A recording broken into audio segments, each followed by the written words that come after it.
Put it on that beat, go.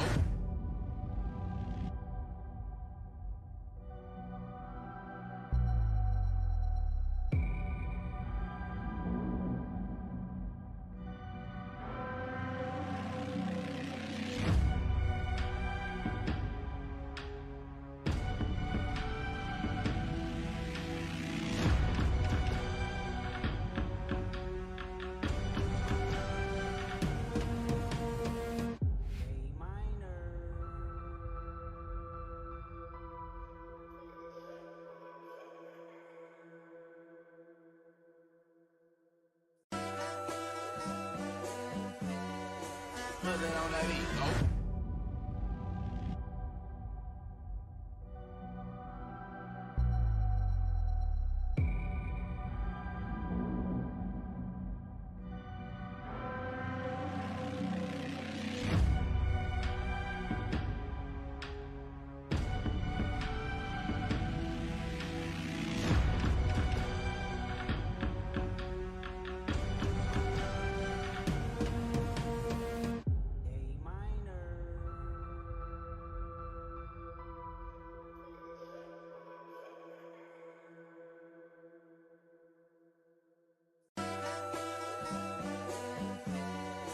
Put it on that beat, go.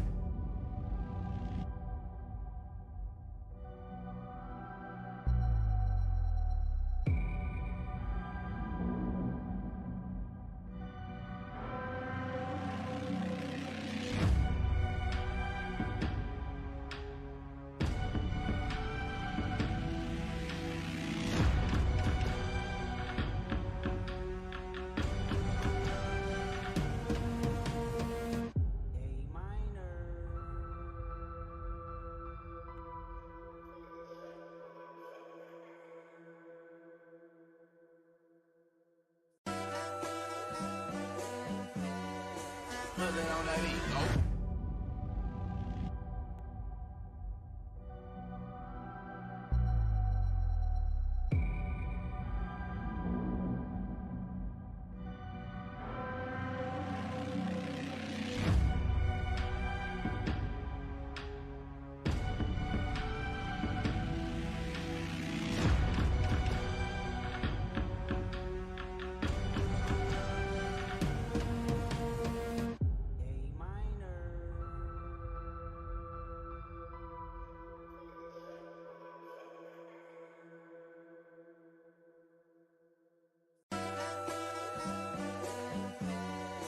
Put it on that beat, go.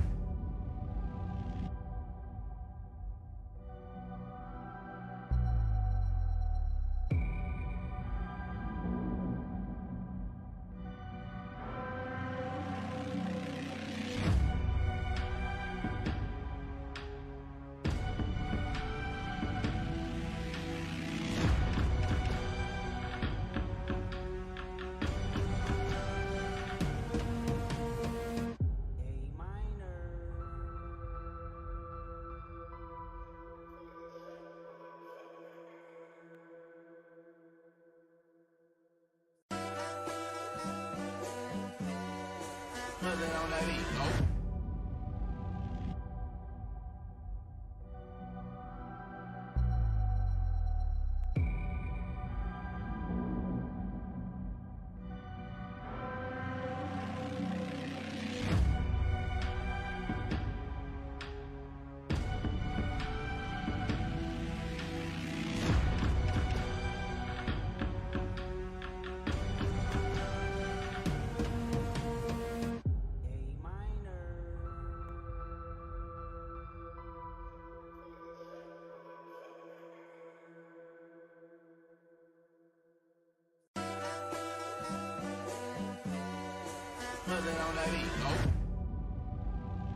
it on that beat. Oh.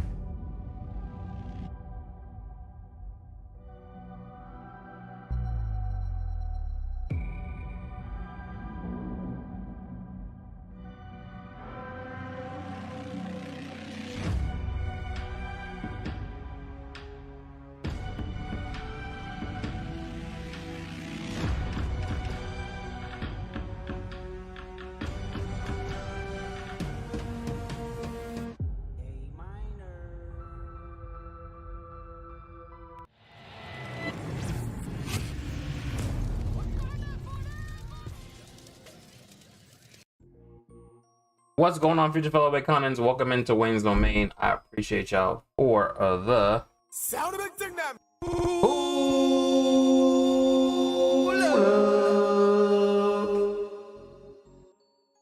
Today is a very special segment. For Was It Seen Wayne? It's been a while since we had one of these. It's been a minute actually since we had Was It Seen Wayne. And today we're gonna be talking about something that I know has affected a lot of us, and that will be generational trauma. Hey, what's going on, Didi? Yo. Yo.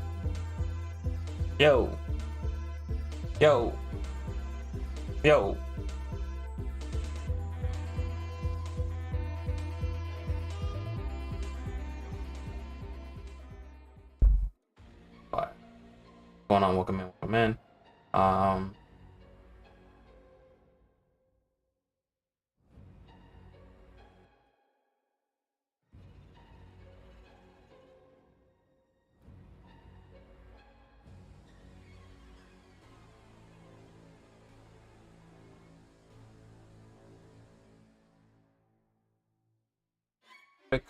Yeah, I hope everyone's had a great pre-Friday, Friday Eve, we can call it. We're gonna get straight into it, cause I do want to talk about it and get it off my chest, cause I don't know if any of you noticed during my 14-hour stream, you know, I had certain times where I was like gone for like at least half an hour to an hour. I was dealing with some things with my family. So right there, I realized how traumatic that was. And also, like, even for the whole experience of when it was happening too, like it literally clicked for me, and like, yo, this is literally trauma. This is trauma, and this is why I need to break it. I need to break it and not let it have it affect my children. So I'm gonna, like I said, I'm gonna get more into it in our talk. Basically what this What the Scene Wayne is gonna be about is like I said, generational trauma. We're gonna be talking about what it is, how it's caused. You know, I will also give my own personal experience on it. If anyone would like to, you know, talk on their end too, or just like to just listen in, remember this is a safe space. Trigger warning for anyone, you know, too, because I don't want this to be traumatic for you. I want this to be a way to relieve yourself from the trauma. I want this to be an eye opener for you, some way to help break the chain, you know, break it so it doesn't happen in the future. For if you're trying to have kids, if you do have kids, and you don't want to put them through what you have been through, or who have you witnessed someone else being through, you know? So yeah, so basically with like, what is generational curse? You know, I'll do the intro. Breaking generational curses will be, you know, find out means and methods of ways to break it from these events. We're also going to talk about the common causes and evidence, because like you say, if you don't know of yourself being in it, but like you have like PTSD and certain things that you conversate with your parents or with your grandparents or anybody who's like in who are like your elders or whatnot, and they do certain things like that triggers you, that might be generational trauma. So I have a certain what you call it? What's going on, healthcare? Welcome in. I have certain documents. I also have, you know, evidence and, you know, ways that this is still traumatic to even the Black community. I want to talk about that too, because I want to talk about even race. And then also the last will be finding ways to break the cycle so we don't continue the cycle for our future. Okay, so if y'all ready for this, we're gonna get started. I appreciate everybody coming through, pulling up for this this very special talk, because this is gonna be real close to home too.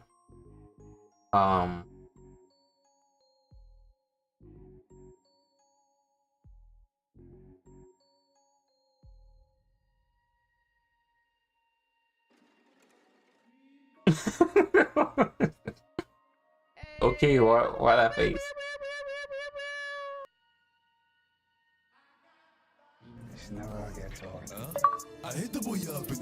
Shauna, I didn't know you was on, girl. Hey. Appreciate you. Make sure you also pop up on Shauna tomorrow. She has her 12-hour affiliate anniversary. So 12 hours of stream from one of our mods, Shauna Boo. Shout out to Shauna Boo.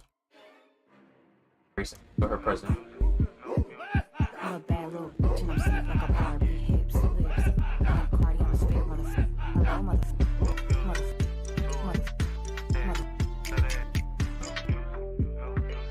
I'm a bad little and I'm sitting like a Barbie, hips, lips. And I'm Cardi on the spit, hello, Oh, welcome in, lady. Welcome in. I know y'all deal with some trauma. Also too, I would like to announce that I have gotten into therapy too. I've started going to therapy, and it has awakened a lot of emotional stuff. I don't know what this Pokemon is, but I'm gonna try to catch it. Agilison? I don't know what that is either. Great Ball, go! Great Ball, go! Throwing Great Ball Master Wayne. Took me a long time. I should have. You see a shrink? Nah, not a shrink. A therapist. But it has been a very enlightening thing. I actually look forward to going to therapy too. I have live channel buttons and I pushed it and I pushed it and here I am. Hey, oh, you finally used your stream deck. And I know you're gonna be mad at me because you definitely no, you can't even be mad at me, Shona, because you never even hit me up about setting it up. And I could have gave you so many things. I have so many things on my stream deck. I can give you one of my profiles so you see what I'm working with. But I'm glad that you are tinkering with your stream deck, so it's good. Hype. But yeah. I started. You want a stream deck? Remember, I won this stream deck plus because of Shauna Boo. Shauna Boo actually got me this stream deck plus. So shout out to Shauna.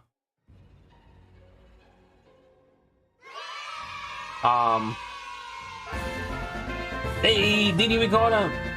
But yeah, we're gonna get into it now. We're gonna get into our segment. Like I said, it's been a while. I feel nervous to talk about it. I want that pedal thingy too. Oh yeah, there's that pedal. Oh yeah. I don't know. I was about to say pegging thing. I'm like, hey, yo, come on, bro. We're about to be talking about something traumatic. You want to add more trauma and stress to the stream? Talking about pegging? Come on, bro. This is a wholesome stream.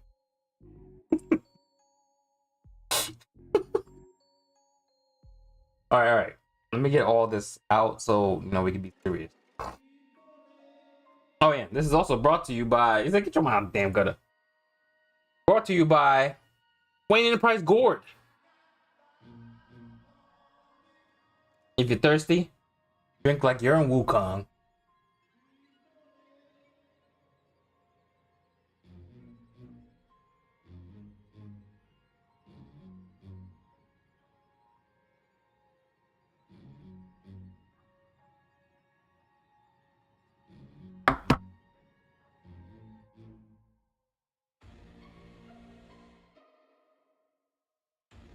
tastes like plastic. It doesn't. It doesn't at all. It's never. Actually, every time, it's so refreshing. I don't know what kind of plastic they use though, but like it's I don't know, maybe biodegradable, but I was not muted.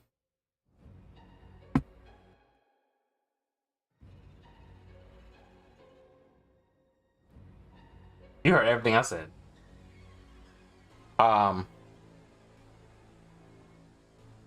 But yeah, let's get started. When I zoomed in, I was muted? Impossible. Impossible. Impossible. So you didn't hear none of that. That's what you're telling me. You didn't hear none of that. I'm gonna watch it back. I'm gonna watch the clip. I'm gonna watch the clip. I clipped it. And I wanna see the lies that you were told. So whatever. We don't need to know what it was. I'm sick of y'all. Anyway, let's get started. Because now you got me worried though. Now the perfectionist in me. Don't tell me there's an update right now. Remind me later. What the heck, bro? Come on, bro. Are you freaking kidding me? That was all.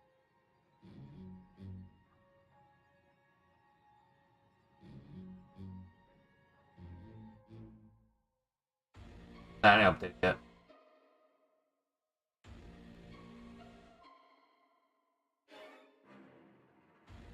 That's so crazy. Who did though? Did that before? BRB?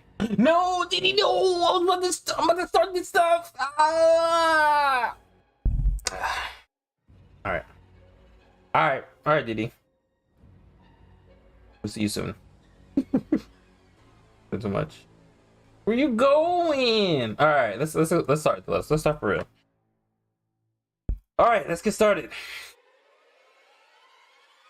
Alfred, what's he seen, Wayne? Alfred, what's he seen? As you wish, my king.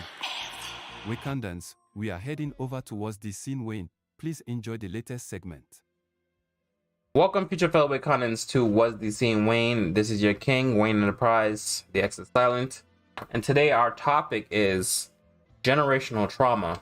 I want to welcome you all you guys for coming to this special segment of mine.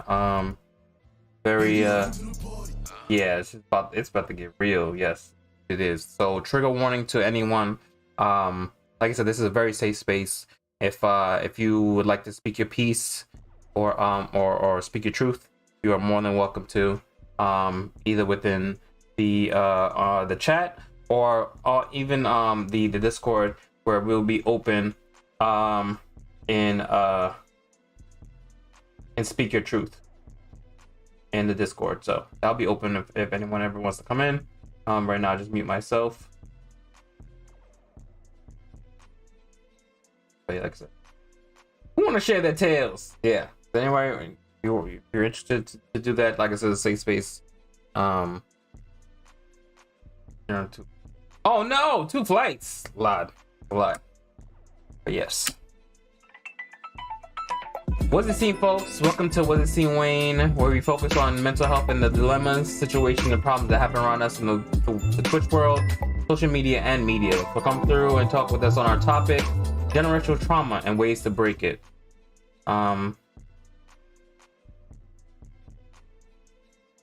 Let's get started. So, like I said, generational trauma. We've all seen it. We've all dealt with it. We've all witnessed it. But a question to ask yourself: what really is generational trauma? So we're gonna get down to what that is.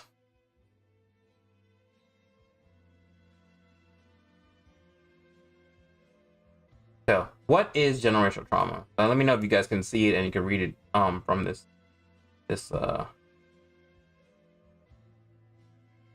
area. Bigger.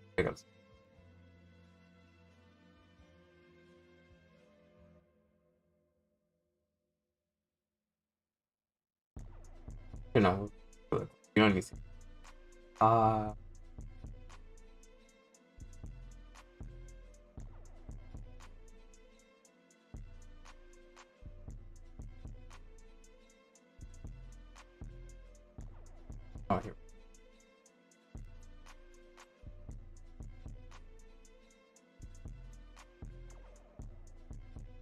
Yeah. All right. Experts are learning more about who is vulnerable to generational trauma and how it manifests in families and communities. Much like traditions, heirlooms, hair color, and secret family recipes getting passed down through families, people can also inherit trauma. So it is possible to inherit it as well. The possibility to inherit it. Generational trauma, known as intergenerational or transgenerational trauma, is a cycle of trauma that passes through families. Generational trauma occurs through biological, environmental, psychological, and social means. For example, some evidence suggests that generational trauma can happen in the uterus, meaning like even back to date, like even when you were like in the womb. That's crazy. In the womb. A fetus being exposed to chemicals involved in maternal stress that impact future development. So like even like your mom stressing out. Hey, what's going on, Doquan? Welcome in. Even if your mom stressing out. Hey, I appreciate you for like. Even your mom's like stressing out while you're in the womb, bro. You feel that. That unfortunately is the third time this evening. Epigenetic changes or shifts in a person's DNA due to a traumatic experience causes generational trauma too. I didn't even know that. Epigenetic changes or shifts in the DNA can cause traumatic experience. Wow. So more research is needed to fully uncover the impact of generational trauma and how it presents itself.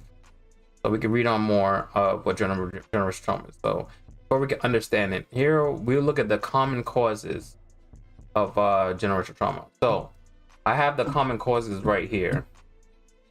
Can I actually?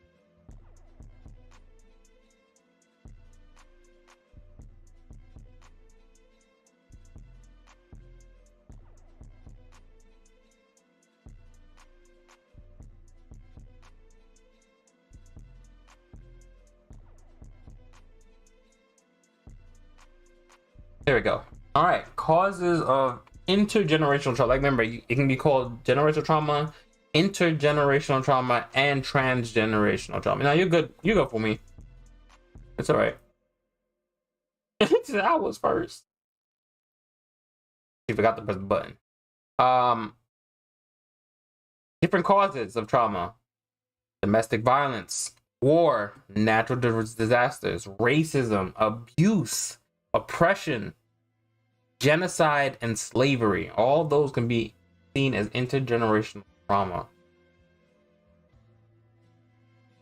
Just any of these, and it can still even be more things to that too, because these can not only be their cause, but remember, abuse too can not only be physical abuse, it can be also emotionally and mental abuse too as well. Emotional abuse and mental abuse. So this is the abuse here is not only physical. Yeah, we have intergenerational trauma. Yes, we have. So and what's crazy, millennials have been through literally all of this. We've witnessed, we either been a part of or witnessed all of this. I feel like millennials have been through the most trauma in life because of all the things that we went through. We've been through 2 depressions. We've been through Y2K. We've been through how many wars? I can't even tell you how many wars we've been through. Remember the Gulf War, the war in Iraq. Every single piece, right? It's like it's bonkers of how much we've dealt with growing up. I don't know, the silent generation. Yeah. Silent generation too. Now we're not gonna forget about the boomers. We're not gonna forget about the boomers. Good evening, welcome in. Let me.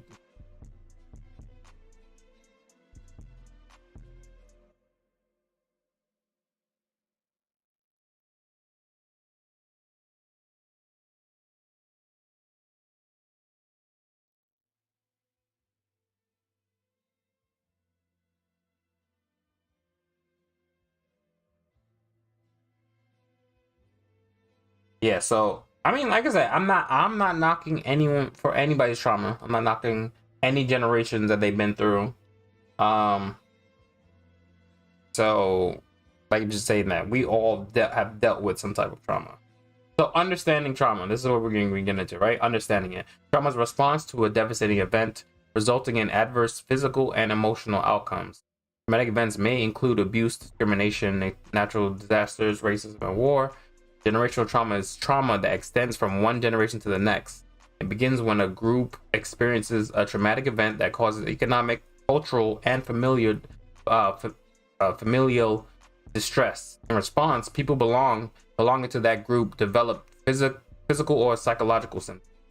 People who experience trauma may develop health conditions like what's that? Like what? Hold on. Let me go back. Here we go. Like anxiety, depression, and heart disease and PTSD. So let me get a little bit closer to exactly what I'm trying to read. Okay, right here. The 4 things right here: anxiety, depression, heart disease, and PTSD. Right. So, how can we relate to this? On the night of our 1400 celebration, right? Let me close this. A little story time. Let's do a little story time real quick.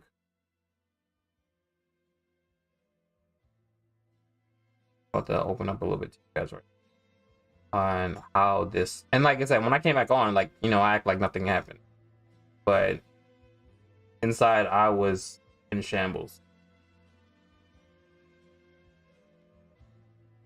I was in little shambles. Like I probably didn't show it because, like I said, the show must go on, and I remember I had 14 hours to do. So, I mean, I did pass out when the movies were playing, but I was you know, we had JJ and we had Charlie down here, and as you know too, I've been doing Saturday classes, trying to get the certificate for project management. So, you know, my week has been very stressful. It's been really long. My daughter and my son wanted to come on the stream a little bit, hang out with Papa while he celebrates his 1400 reconnaissance, you guys. And you know, we had a schedule. We had to. I made sure. Oh, and Tiku with the raid. Welcome in, Raiders.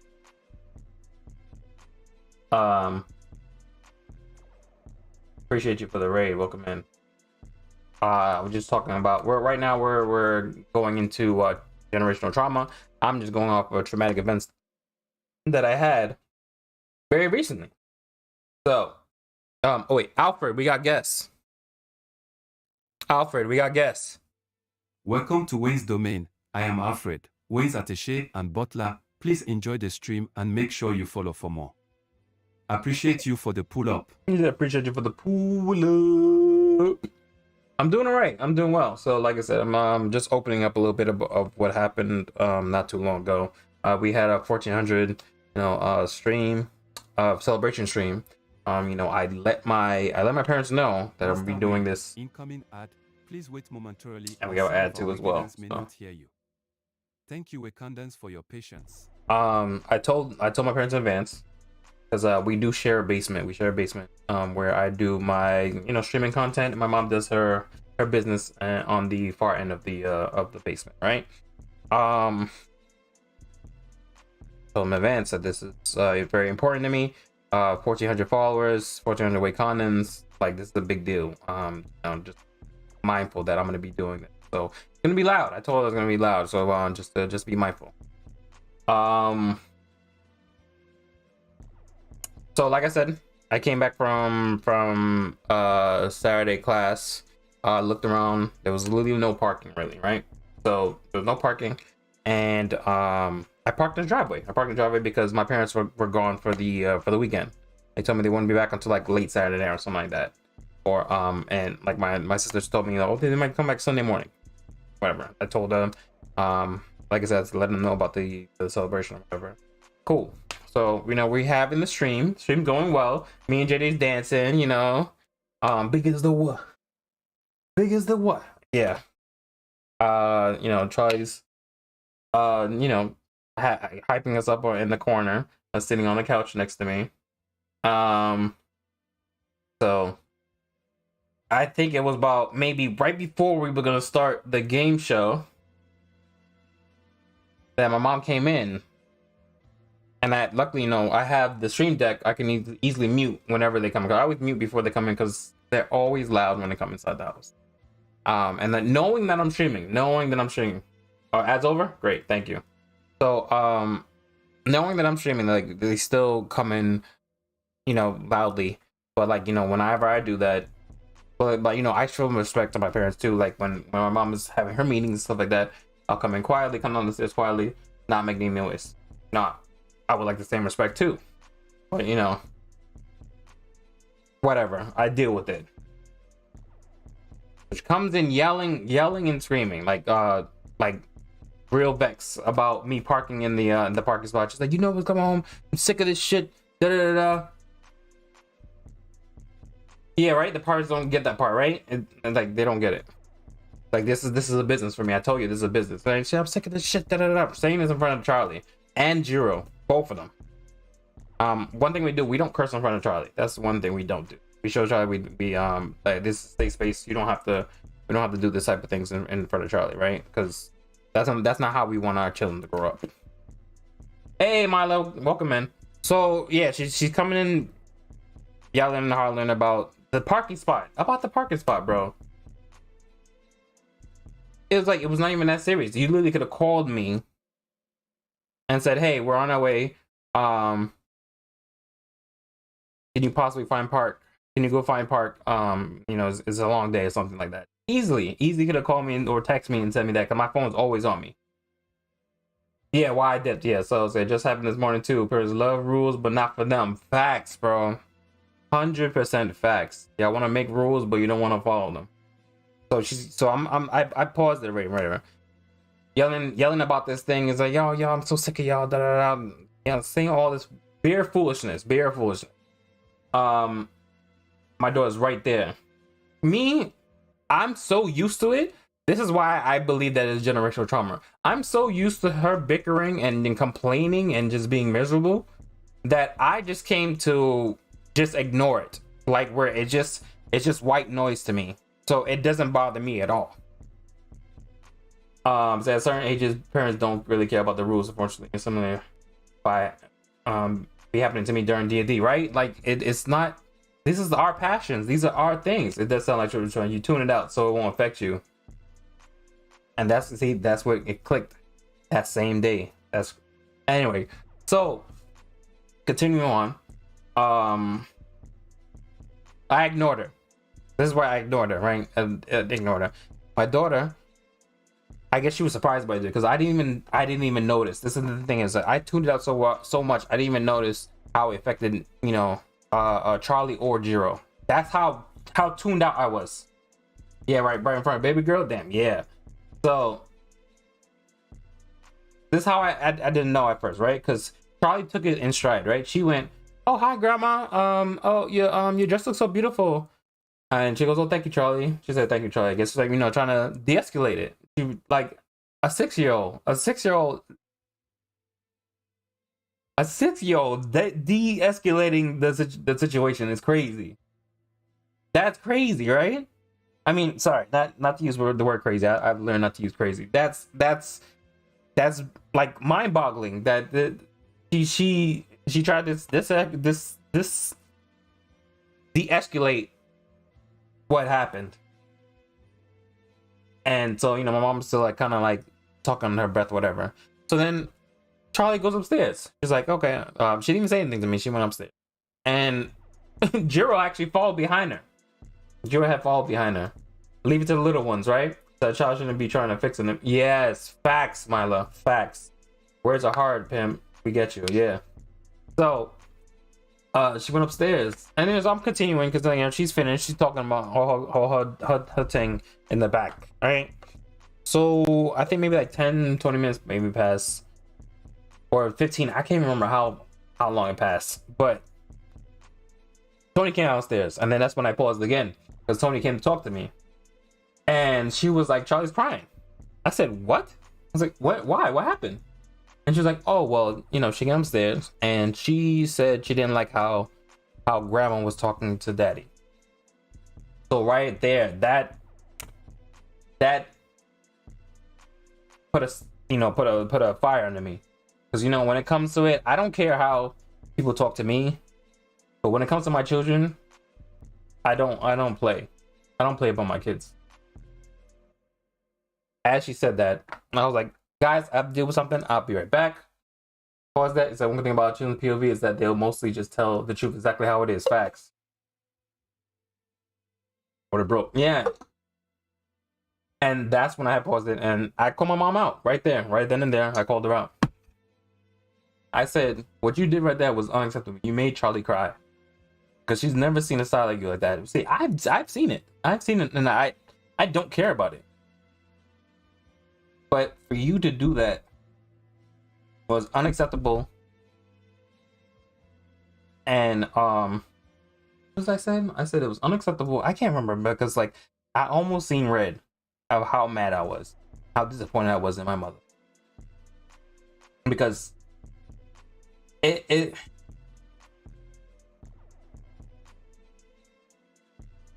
granted,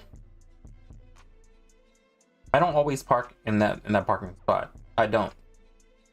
But the time that I do, it always seems to be a problem.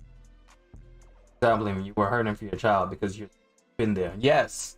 And that's another thing. And that's crazy, because just how you said, Didi, I've definitely been there. That's crazy.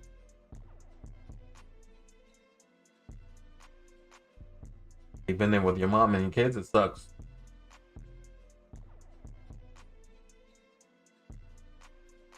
Yeah.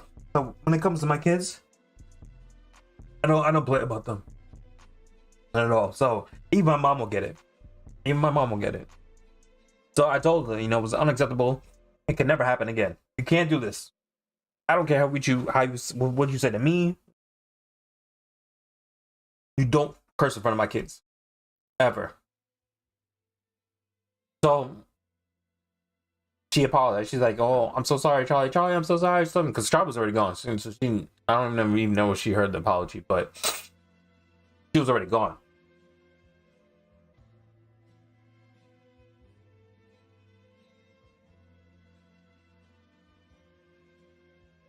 But yeah, I was heat, bro. And the thing too, like about that as well too, like her best friend that came in afterwards. So she only seen me. She only seen my outrage. She only seen my feelings of the situation. She didn't see my mother's. So she was like, "Oh," she tried to tell me, "Oh, you know, one thing I want you to do is don't yell at your mother when I'm in here." I said, "What?" I was like, "No, I don't care about that. What she did was unacceptable in front of my child. And that should never happen. So I'm sorry, I'm sorry, you know, the person, but that's irrelevant right now, because the fact being is that my daughter's crying because of her action. That's what's more important right here. So she apologized. She's saying she's so sorry to Charlie, whatever. And then because they have to go to some event. So then the crazy thing is, yelling about this, they're not even keeping the spot. They went somewhere else afterwards. So this all could have been avoided. You could literally have parked on the corner and came back. Because even my dad later on asked me, because it wasn't even my dad who started it. So he later asked me, "Oh, can you just move up? This can be easily avoided. We just tell, there's a parking spot that opened up. Can you please just move over there?" Could have been done. No reason, bro. No reason. And that's why I say that's where it comes to generational trauma. I'm like, yo, you know how traumatic that could have been for my child? Seeing you in a different light now, because she's never seen you act like that before. Not towards us. Maybe towards my sister or something like that. But like I said, even when those type of things happen, she immediately comes downstairs, like I said, because my parents live on the the upper floor. I live on the second floor, and then we have the shared space with the basement. So whenever they do like a little yelling and stuff like that, my daughter always just comes down. She's like, "Oh, I'm not being a part of that. Oh, they're yelling upstairs. I'm out." So she knows to get herself out of the situation because like it's not a part of her. But for her to see that happen to me, that she was very upset, and because my daughter was upset, I was upset, and I took matters into my own hands. So that's never gonna happen again. I know that for a fact because they never see me that passionate about something. So, but that was not even the end of it. I said, yeah, I definitely relate with this. And Gen X and Boomers, they don't rationalize the fact that we are a new era of family relations. They are in that old school mentality that whatever they do is valid, right? Only because they are the parent. Their position in your life trumps how you are treated, no matter how old you are, and it sucks. Yeah, because look, I am 36 years old. I pay my rent. I pay my bills. I take care of my family of 5, including myself. Family of 5. I'm doing this for myself. I don't ask them for help. I don't ask them for monetary gain. I don't ask for money. I don't ask them for take care of my kids. Nothing like that. Like, I like to keep my tribe to myself. I like to keep my tribe to myself. And I should take advantage of it. I should be like, kids, go upstairs. Go upstairs with your grandparents. I should even just drop them off and then go there. But no, I consider that, they're running they're running their own organization. They're running their own company and stuff like that. I'm keeping them in consideration. I'm staying out of their their business and their home, which is upstairs. I don't get in their business. I mind my own. I said, bro, I'm finna be 36, my own house, my own car, my own family. I still had to deal with that. Yeah, see, it don't make no sense. It don't. Like, why do we still have to deal with that? And I'm not gonna put that through my children through that. I'm definitely not. Because they also be forgetting that you're also not a child and that they gotta let you and do grown folk shit. Cycles can be broken and they forget that it starts with later generations. Yes, they don't understand that. No matter who the person is. Yeah, and that's what the person too said at the end before they left. Is that everybody should be respectful. So my wife, she got into it then. She was like, no, what my husband did was correct something that his mother did in front of his child. So yes, people should be respectful, especially to the children that's in this house. So I guess my mom didn't like that. Remember, we started the game show. And remember, I already, like I said, they're already gone. I'm back to gaming. We're back to the stream. So Mom comes in. Once again, I pause it, whatever. And she goes, "Oh, when do you get off?" Mom, I told you this. 14-hour stream. And we going on all the way to the morning. He's like, "Well, I have to talk to you about what happened." I was like, "Do we have to do it right now? Like, I'm doing my stream. We can talk about it in the morning." I said, "Well, what you did was very inconsiderate and in front of my friend, da-da-da." Front of your friend? What? So that's what I'm like, hold on. That's what you're upset about? You're upset about what? That me calling you out in front of your friend? Instead of your actions? I was like, oh no, hold on. Now we got, and it come to find out too, my dad had went upstairs and knocked on the door, banged on the door while the kids were sleeping.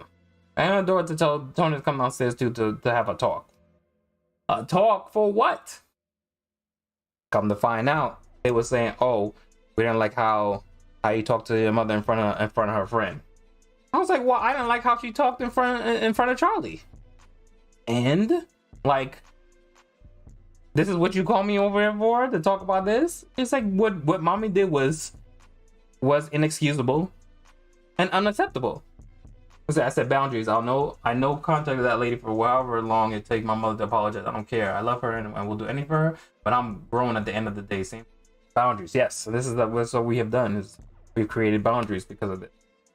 The word for today is boundary. Yes, indeed, boundaries. Because that's what they have. Parents have to learn the hard way. Because like I said, I don't know how it was for them growing up. But whatever trauma you guys have, whatever fits and things you have, don't take it out on us. If you want to be miserable by yourself. Don't bring it into my family. into my house, my household. The boundary is definitely the word, and for some reason they don't know the word timing either, right? I say it's not about right and wrong. It's about them still thinking they have power over you as an adult. Yeah, and they did it. And because I'm like, no. I'm like, no. I was like, I'm not budging on this. You can say whatever you want, but this is what's not happening. I'm like, I said, this is not happening ever again. You're not gonna be talking like this in front of my child. You can yell and scream whatever you want, but never in front of my kids. You could do whatever you could say whatever you want to me. When it comes to my kids, no. This is where I draw the line. And I guess, like that, but they respected it because they never see me so passionate about it too. That, like, it was taken back from, and they kept trying to go back to really about us doing it in front of the friend. I'm like, well, the friend should have been here too to see what mommy did, because if she had seen what happened, she wouldn't have been on mommy's side. She wouldn't have been disappointed in me.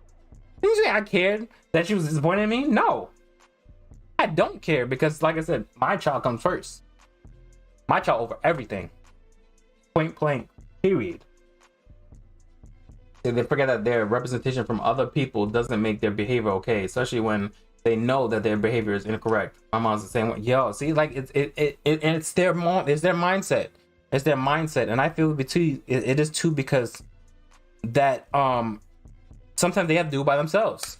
Boomers really didn't have the emotional tether that we have in our generation, how we love, and like how we show our love to our kids and to each other, and like and how we create these boundaries, and how we become emotionally intelligent. Like these things they weren't given a chance to do that. They were taught to put shit under the rug. They were taught to just suck it up and move on, and to what doesn't kill you make you stronger. So that was their mentality. I said they got the lead poisoning in the older gens. Yeah, right? I said, nah, the fact that they are more upset about being embarrassed in front of the friend and not what happened in front of the children, nasty work. Facts. See, and that's what became mind-boggling. I'm like, are you kidding me? Are you hearing what you're saying right now? Like I said, it just got worse from there. And I don't wanna throw too much dirty laundry out here. But let's just say that, certain things were said, not in a disrespectful tone or nothing like that, but enough to reevaluate how I view the older generation. Let's just say it like that, because like I don't want to get too much into it. But like I said, that just me saying that enough about what had happened. It went on, and like I said, my parents just said some mind-boggling things, like so that would probably run okay in their generation, but for now in this day and age, it would not cut no more. It would not. It would not cut it. These is like type of things that you can get canceled for, basically. So I was like, you know what? I was like, so look for a compromise. I will not park in that parkway. I will park on the outside. You let me know when you come by. I'll move out the way so you can park in there. I'm not parking there anymore, because it seems like, it's funny how, people go like, oh yeah, this is our house. And then when they're mad, it becomes their house. My house. Even though they, you contribute to the household. We're saying, oh, this was for family. My grandmother who moved to Trinidad, she gave me her floor. She gave me her floor because I had a growing family. She wanted us to be unified, but no family's perfect. I already know my family is dysfunctional. I know I have a lot of trauma, and the only thing is, I'm sorry for myself for taking so long to realize it, and finally getting the help that I need. Let's see. It's all about appearances with the older generation. We are moving past that. Facts. Yeah, I'm like, it doesn't matter to me anymore. I don't care. When it comes to my child, she's first. She's first. He's first. He's first. They're first. And you know for damn sure I always have my wife's back. And even me and my wife, we were united front that night too. So shout out to my wife too, for real. Because she definitely held it down. So shout out to my wife, because and she even like before I even got back on, it was like it got to a point where it was petty. It really was petty. Not on my end, but like my babe, my love my life. She locked in with me. She locked in. She let me know. She's like, this is the things that we need to move ourselves away from. Like, these are the things that we need to grow to show that, you know, we need to break these curses. We have to break this. This is unacceptable. We can't have this happen, especially not for our kids. We gotta let them know that we're evolved and that their feelings matter. Their feelings matter more than anybody's.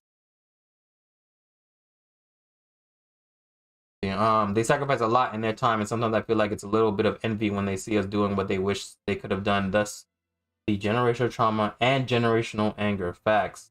And what's crazy? My great grandma, she passed in 2014. I'm so sorry for that. She was the silent generation. Michael knows it though. I know. And she said all the time that boomers are the most entitled and selfish generation she had ever seen. Yeah, because think about it though, they got everything.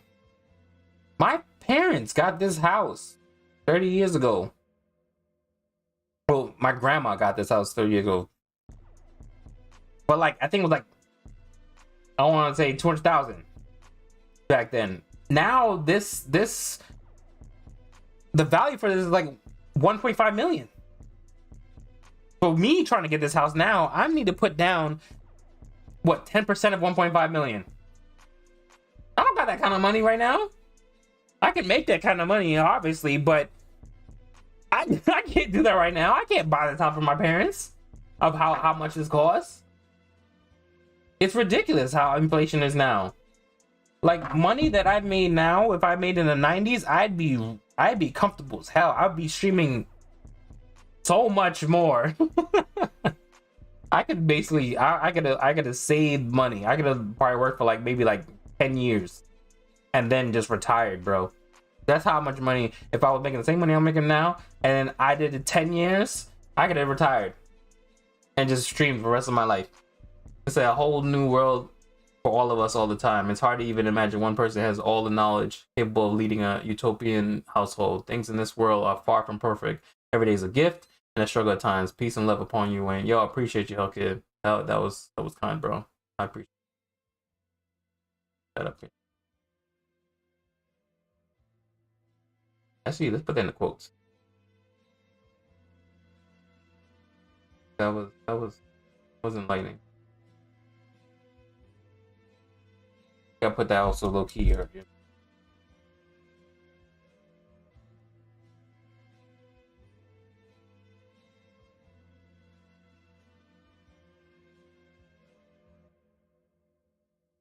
Oh no, I forgot to put Hellkid.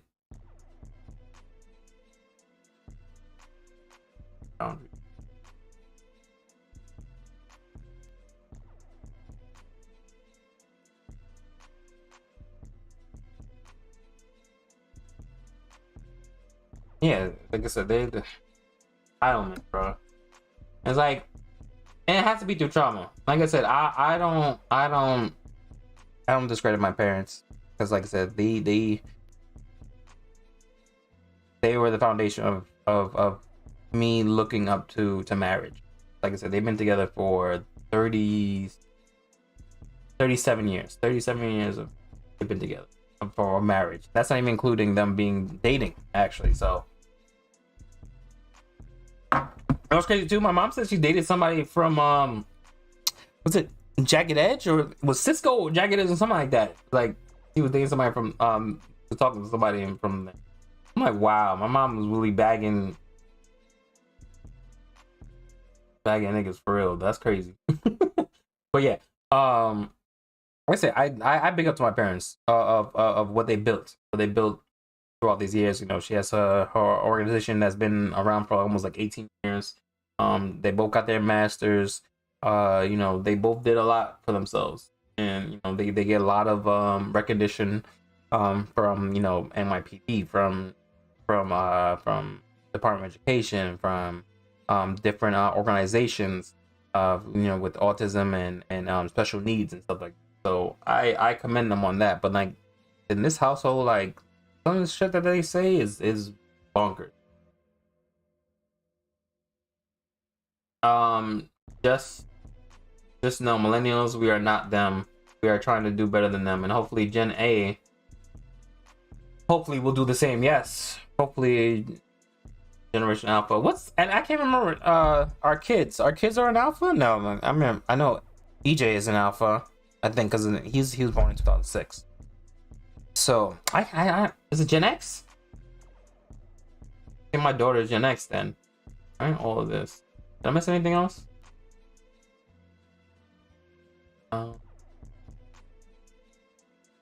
Yes, I observed it through the bullshit of my family, right? And like we all dealt with something. We've all dealt with the BS. They literally got everything and passed laws and regulations to take it away from us. Facts. Like they're old too. They need to get out. And this is what they're creating more generational trauma just by still being in office of how old these fuckers are. They need to be out now, literally, and let the millennials and Gen Alpha start making these laws and regulations and make a society better for it. So my mother's notorious for not following through on her word. She did it to me as a kid and has been doing it to my kids. I tell them all the time to be better than that. It's a huge trigger when someone goes back on their word, and I make it my top priority for me to not do the same. Learn from them on what not to do, and it's our job as parents to make sure our kids continue that. Facts. We can still love and admire our parents while also calling them out on their imperfections. Strive to do better. Super facts. Right there. Millennials are raising the Gen Alpha. Okay. Oh, Gen X. Oh, yeah, Gen X is so Gen Z. There we go. Gen Z now. Gen Z. The way that Gen Z is running this world right now, bro, they're all on technology and they don't give a fuck about jobs, bro. They will leave a job like this. They don't care. Any type of ill will or anything that they seem like is not good for them, they're gone. Your mom's a boomer? Okay. Boomers raised Gen X. Okay. So it's boomers, Gen X. Really, boomers, Gen Z?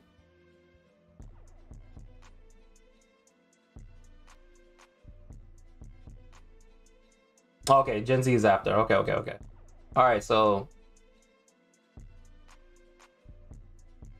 boomers, Gen X, millennials, Gen Alpha. Oh, Gen Z, then Gen Alpha. Okay. So it's the Alpha. Sorry, so not even the Z's. So the Alphas, the Gen Alpha. That's why they call Alphas now, because they don't care, bro, and they're making money like this. Using crypto, stocks, bonds, and like they're TikTok. They're making their money off TikTok. They barely kids at 16 are start making money, bro. Okay, so Alpha, so Charlie and Jiro are Alpha. Like, yo, they're so good on technology. It's crazy. So that is age gone down. Okay. Gen Alpha is like 14 years old. Yeah. Yeah, because EJ is 15. EJ is 15. So he's Gen Z. He's Gen Z. 14 is Gen Z. So what about 15? 15 is still Gen Z, right? 15 Gen Z and Gen Alpha is younger. Please wait momentarily as some both of my nephews are under 10, and the way they handle technology shopping, yeah, like Fortnite and stuff like that, yo, they are beasts on them, bro. Like, they put us to shame. They literally put us to shame. But I digress. So now, speaking of what happened, let me pull out a chart. Is a young Gen Z? Okay, all right. So, evidence. Let's look at the evidence of generational trauma. So like I said, after that whole ordeal, it opened my eyes. Like my wife, she's been trying to tell me this for years, and I have not been paying attention. Because like I said, like for me, just out of the respect of my parents, and like, you know, I'm like, yo, that's just how they are. This is who they are. Me talking to myself, saying, you know, this is who they are. No. After that whole ordeal with my daughter, and like my eyes literally opened finally. Excuse me. So, evidence of generational trauma. This is the evidence.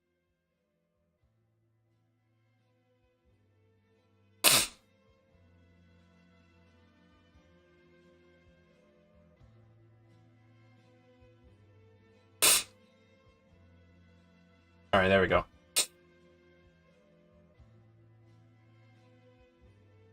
Here are evidence that you may have generational trauma, right? Codependency. Like I feel like I do have a codependency. It's like, okay, so thank you.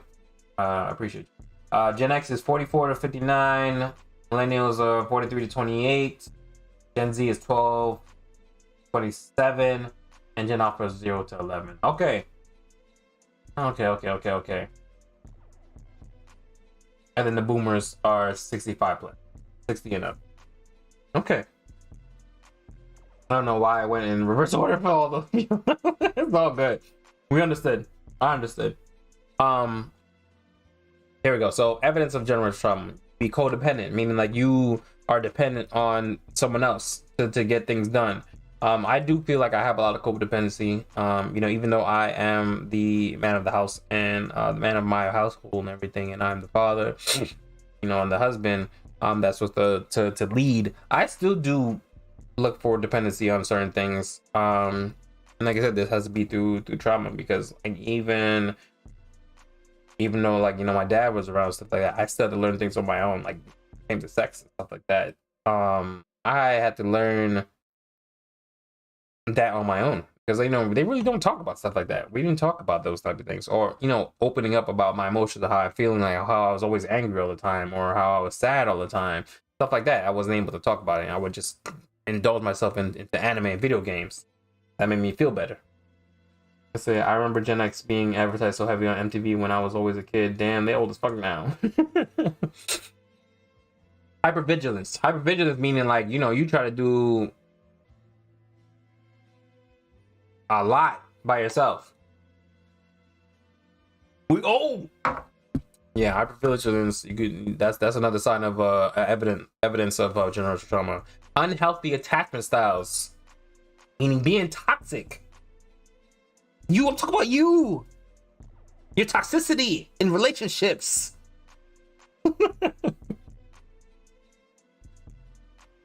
Okay. Difficulty trusting others. We know who that is. I ain't gonna say no names. You're not gonna call nobody out in this, right? Because we're all in this. We all have difficulty in trusting people. Not me. Mental health conditions. Everybody. All right, everybody has evidence of generation. Oh, that's me. Mental health conditions. All mental health conditions, depression, anxiety, all those type of things that has a mental health condition. Okay. PTSD, all those type of things too. Substance abuse, that's a big one too. Substance abuse is a big one for everybody, because I'm not collecting them. This is calling me the fuck. So yeah, see, these are evidence how you know that you've been in some type of generational trauma. Now, our notion for tonight is, now that we've identified what has caused these generational traumas, what can we do to prevent it or to break them? What can we do? The codependency used to be me until 2 years ago. I've evolved into a stone cold killer. Yeah, see? Low key evolved, definitely. She's been on that path, on that journey and that road to vigilance. Self-vigilance, not hyper-vigilance. Self-vigilance. The closest tequila bottle places back on the shelf. Yes, King. Yes, King. Put it down. Put it down, sir. So, what I want to go into next is how there is 3 ways that this has impacted the black community. So, you know, it always does come down to race. If people don't believe so, then they're lying to themselves. That it has nothing to do with race. It always has to do with race. The awareness of the historical harm that has been caused to black people globally is necessary. Understand how to support and advocate for the black community. Oh, this is like I should have read this during Black History Month. So I'm gonna skip a little bit of this because, you know, Black History Month, you know, talk about trauma porn, Black Joy movement, yeah, intergenerational trauma. They define this as a phenomenon in which the descendants of a person who has experienced a terrifying event show adverse emotional and behavioral reactions to the event that are similar to those of the person himself or herself. So for Black Americans who descended from enslaved people, the trauma that was experienced by ancestors has been passed down to each generation. So we've dealt with some type of slavery down the line. I would say for slavery for us right now is working our 9 to 5s. Working our 9 to 5s, trying to put food on our table and not getting the recognition that we deserve for doing this. Because with them doing all these laws and regulations and hindering our rights, hindering our wages, all these taxes that we're paying, like all these things that can benefit of building generational wealth instead of building generational trauma. That's what it is. I would argue the 9-5 plus. I was getting to that too. I was getting to that. Prison is literally modern age slavery because they are working these inmates, paying them nothing. Like I think like pennies to a dollar. The school to prison pipeline. Yeah. Even school. We can even also say school is some type of slavery because that fact being putting these kids through this and not teaching them how to actually survive in the world. Yeah, they teach them English and teaching them how to read and teaching them how to write. What about home ed? What about financial literacy? What about being able to take care of yourself after you leave your parents' house? So yeah, bad schools not teaching kids. They get into drugs and gangs and then jail. Facts. So listen, I watch a lot of documentaries. He said, these 2-3 years my show suffered the metapod hardened. I wish a nigga would try me. What's a girl saying? It said, I'd be like Onyx with how tough I've become, and I'm from dealing with anybody's bull, right? It's like we have to harden ourselves. Like we have to. Like I gotta put on my Guyver suit. I gotta put a Guyver suit on to protect how I'm feeling, to protect me and my family from the bullshit that we have to deal with in not only in your own household, but on the outside in these streets. Like that prison shouldn't be privately owned. Like prisons are privately owned and they have all these inmates working for basically nothing. And then them feeding them, treating them like shit, feeding them like shit. Remember when COVID hit? COVID devastated the prison system. Devastated because they didn't care for them people at all. And like I said, like that's saying like all people deserve who were in prison, because like some of them are innocent who have been put in their place, misplaced justice, or getting there for like really petty crimes. Like those type of people, they don't deserve, hardened killers and rapists and all those other type of people who've done the crime, who did the deeds, who are like real sinners. Them, yeah, they deserve to be treated as a piece of shits because like they didn't care about the lives that they destroyed. But kids are left to fend for themselves, and then they are put in the system to just keep repeating the cycle of facts, and that's how it creates generational trauma.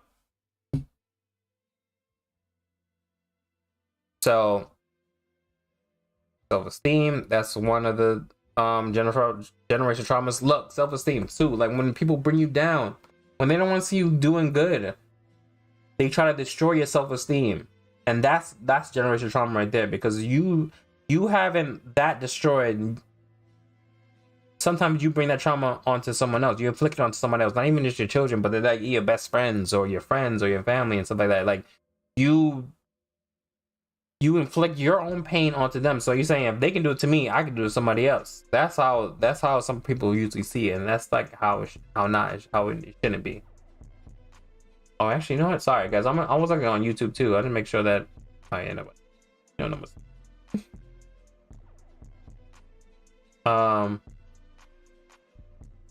Yeah, don't get me started on cracking the. Like I said, they systematically put these in place to keep people down, especially black people, to keep black people down from because we said we were thriving back in the day, bro. We were thriving. Remember, there was a Black Wall Street, and they did not like it, and they destroyed it. The judge has been planted by the cops, and yes, they have. Yes, that is a complete fact. That guns, drugs, all that, and then with their less patrols, you know, they only come around when it's time to get tickets, to give their tickets, and to get their arrest quotas up. That's the only time people come around in low income neighborhoods. So we finna revolutionize up in here today.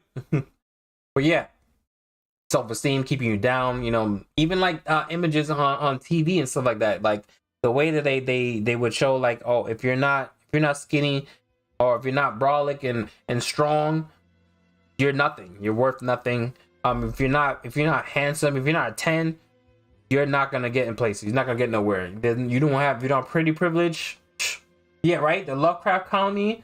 Lovecraft Country has a great episode about that. Yes, the Tulsa episode. No, Lovecraft was on HBO Max. I don't know if it's still on there now, but because of how much truth they were showing in that show, they canceled it. They canceled it mad quick. Because it was getting too real for these white folks. Health outcomes. It said racial battle fatigue is defined as social phenomenons in which persons who experience chronic racial discrimination develop psychological, physiological, and emotional strain due to excessive amounts of energy expended on race-related stressors. Yo, mouse strangler. Welcome to the tribe. That's a interesting name. Real interesting name. I said, what has been going on with WaynexEnterprise? We good out here. Hey, yo. Shit, I'll stream it in Discord. Ooh, that'd be good.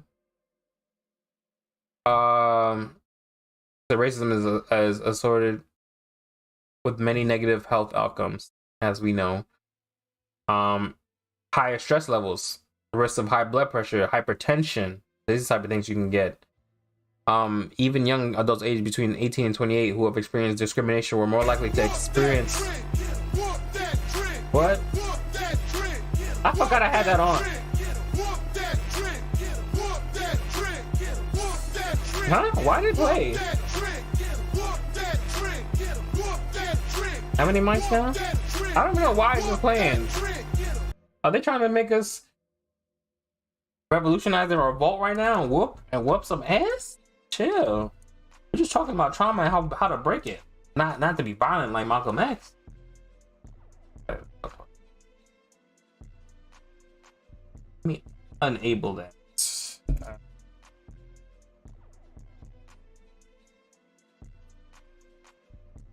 That was random.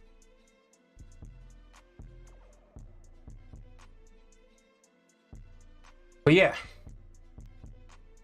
racism could also be a contributing factor to because of the discrimination. Experience psychological distress, to be diagnosed with a mental illness, or to report excessive drug use, substance use.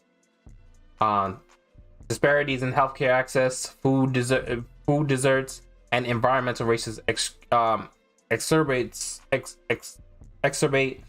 these issues even further. Having understanding of the impacts of racism is important to design interventions to mitigate these effects.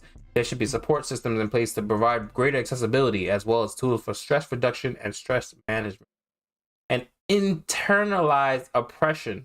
So this is like, you know, where it comes down to when we be arguing about light skin and dark skin. You know, how that's not sus at all. It's like, can you mod me real quick? I'm street verified. Okay. Mouse. Hey, when you down with the revolution, see how he tried to hype us up? Right? Slow your roll, brother. You just got up in here, sir. You trying to be a mod? That's wild.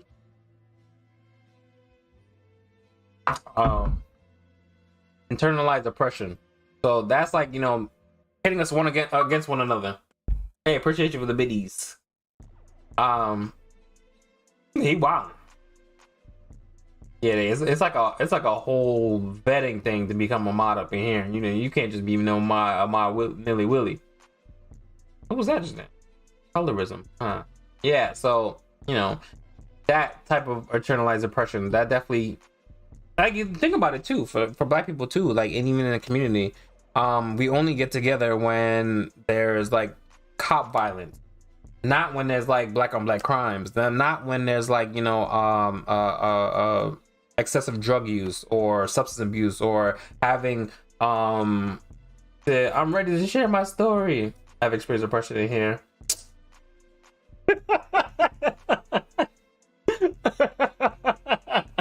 You be silent, right? Yeah, shh, shh, shh, shh. But yes, so like, you know, the colorism, all the disparities of putting, you know, from house nigga to the outside, you know, those type of things. Whoa. But yeah, those type of things, those oppressions, they're keeping us separated instead of united. Bro, if black people were united, like I said, we were when we had Black Wall Street, we could take over the world. There would have been a possibility that we would have been on top of the food chain. That's where we would have been if we wasn't so oppressed. So, with that being said, now we can look for ways of generational trauma, 13 effective ways to break the cycle. So now we look for ways to break this. So as you know, we know what generational trauma is. You know, psychological effects of trauma that are passed down from one generation to the next. Even if descendants don't directly experience the original trauma, they may still exhibit emotional or psychological symptoms tied to it, especially as they learn fears, responses, and coping mechanisms from their caregivers. Like one thing I would say is I believe we would literally have Wakanda. Yes, Wakanda forever.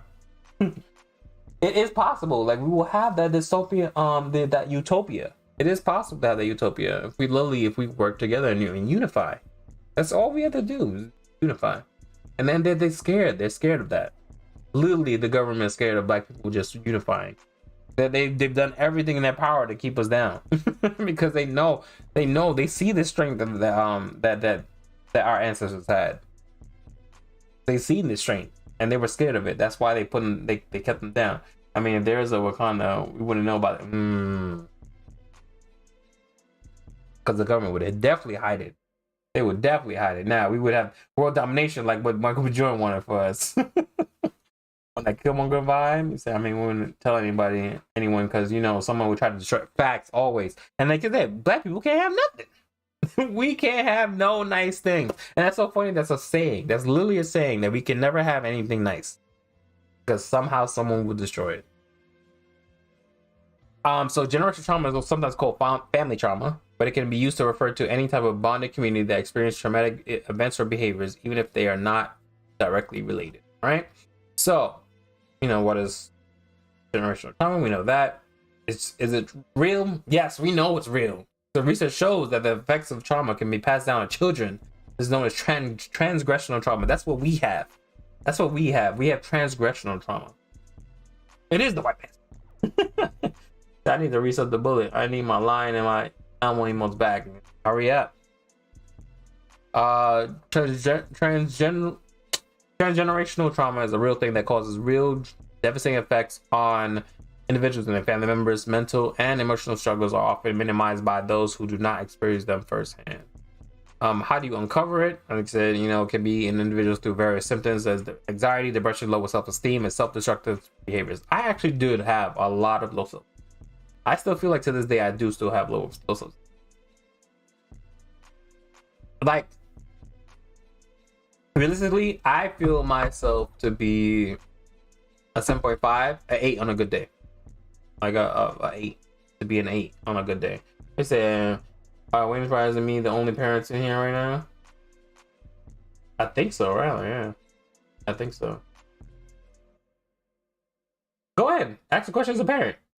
Because then hopefully I can give you the experience. Like I said, I've been a parent for close to 12 years.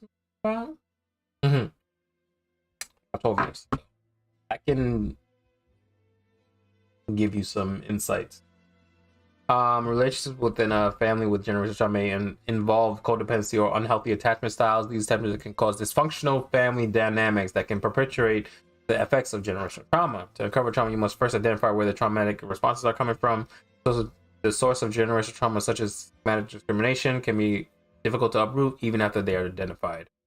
The second step is to acknowledge the trauma and its impact on your life non-judgmentally. Feelings of guilt or shame can make symptoms worse. So, like I said, I have acknowledged it. I'm actually at the second step where I acknowledge the fact. Then it is essential that families and communities experiencing the collateral of the trauma seek professional support, which I have done. So actually, I'm at the third step. For example, this could look like family therapy under the guidance of someone in the psychiatric field. After learning coping strategies and finding effective support systems, it becomes possible to heal. So identify, acknowledge, and address. All right? Identify, acknowledge, and address. And we know how it feels like. It feels different for everyone else. We know this for a fact. Trauma feels different for everyone. That's why we would never, in this space, in this safe space, that we will discredit or minimize anyone's trauma. Because your trauma could be top notch for you because of how you had to deal with it and how it's become your stress. So no one's going to discredit you for whatever trauma that you have. So I have extremely low self-esteem, but definitely been working on it for the past few years, especially thanks to everyone.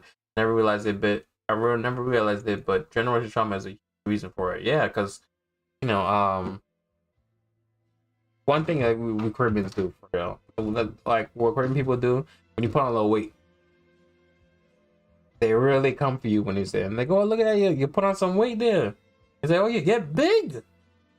Like they don't understand how that affects somebody. Like they understand that they're getting bigger, but you don't have to throw that in our face, and that can cause low self-esteem too. Like, oh, you're getting big, then like they will poke you in your stomach or touch your stomach, and like now when people see me, because like I said, I put it more into, I bulked up, like it's muscle now. I used to be a little bit bigger than this, but you can't see all that, but showing the gains.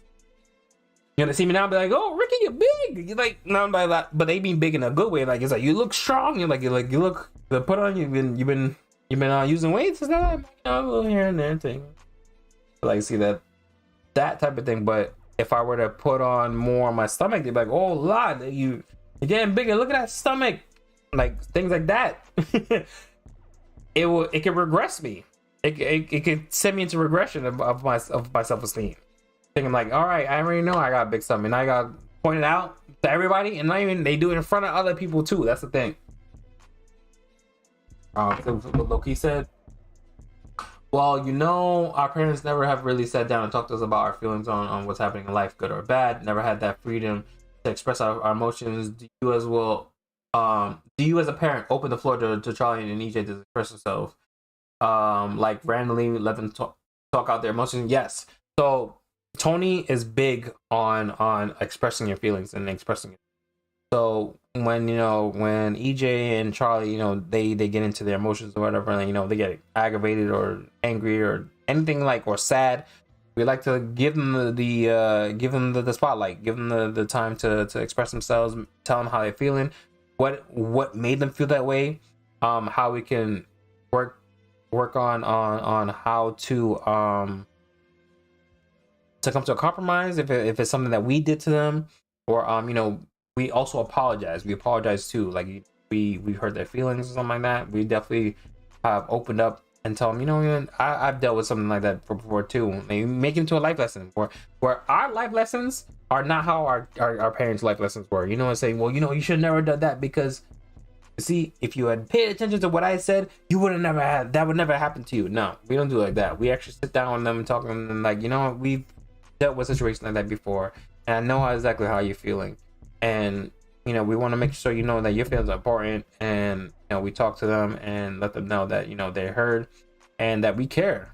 We actually sit down and listen to them, and we give them their time to express themselves and talk about it, because we now have noticed too that Charlie has some type of anxiety, like where she gets very nervous for certain things. Like I said, dance now, and she's ballet, but it seems like almost every weekend she feels I guess she feels the anxiety of having to do everything plus that in schoolwork.